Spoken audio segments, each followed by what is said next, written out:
ifjabb Kozmával, aki beáll, és indulhat a 2005-ös kincsemdíj.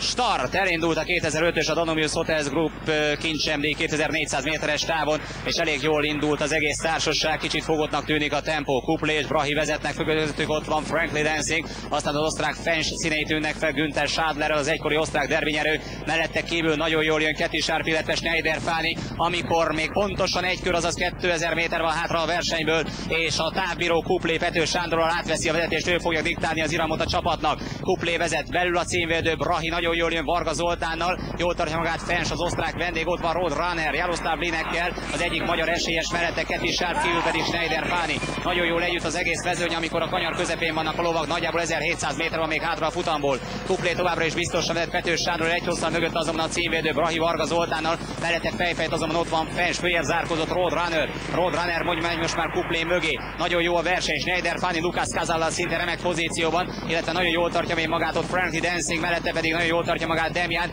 mögöttük két hosszan Michesta színeit látom, amikor 1300 méter van még hátra a futamból. Kuplé továbbra is biztosan vezet. Kuplé továbbra is az első mögött, azonban ott van Roadrunner, illetve Brahi, a két nagy magyar reménység, a második és a harmadik helyen galoppozik jelenleg, mögöttük Schneider Fani, Frankly Dancing nagyon jól tartja magát, és ott van Fensch, az osztrákló továbbra is az élmezőnyben, mögöttük pedig ott látom nagyon jó pozícióban galoppozni a szlovák Vaduált. Ez meglepetés, őtől nem vártunk ilyen jó futást. Fensch visszaesett, Fensch teljesen visszaesett a mezőny végére, az osztrák reménység, azt gondolom, hogy kiesett a versenyből, amikor már csak 1000 méter van hátra a 2005-ös kincsemdíjból, és továbbra is nagyon jó pozícióban a magyar lovak, még mindig biztosan vezet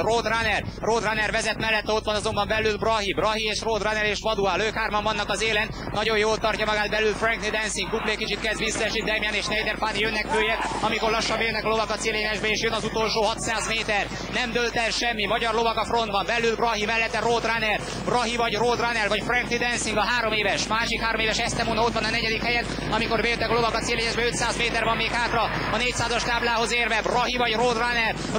vagy Brahi vagy a 3 éves Frankly Dancing, nagyon érik a magyar győzelem, kedves nézőink, 300 méter van már csak hátra, 3 magyar ló az élen, belül Brahi, középen Roadrunner vagy Brahi, vagy Frankly Dancing, vagy Estemona, és a távoszlapon belül vannak a lovak, és Frankly Dancing, vagy Brahi, vagy Roadrunner, Brahi vagy Frankly Dancing, a 3 éves, vagy Estemona a kanca kívül, Frankly Dancing, vagy Estemona, Frankly Dancing, Estemona, Brahi.